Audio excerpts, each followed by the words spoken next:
Selama 8 bulan di tahun 2024 ini, denda tilang dan biaya perkara yang diterima Kejaksaan Negeri Kejari Jembrana mencapai 500 000 000 lebih.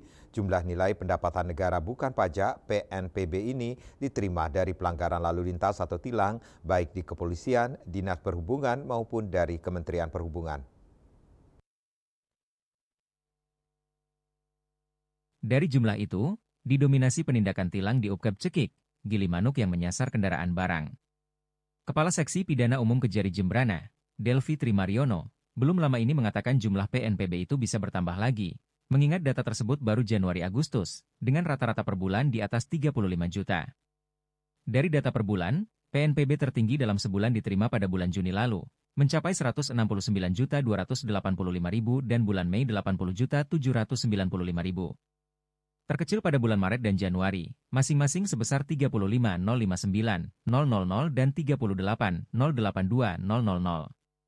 Teranyar pada sidang tilang di PN Negara pekan ini, September, Kejari Jembrana menerima lebih dari 1.000 tilang.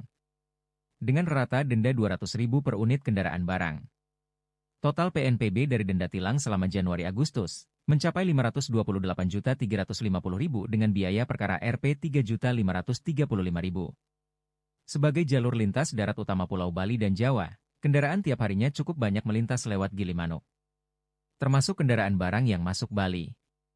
Selama sepekan razia, truk odol, overdimension overloading, di UPKEP, unit pelaksana penimbangan kendaraan bermotor, Cekik akhir Agustus lalu, dari 5.349 unit kendaraan barang yang diperiksa, terdapat pelanggaran 1.562 unit.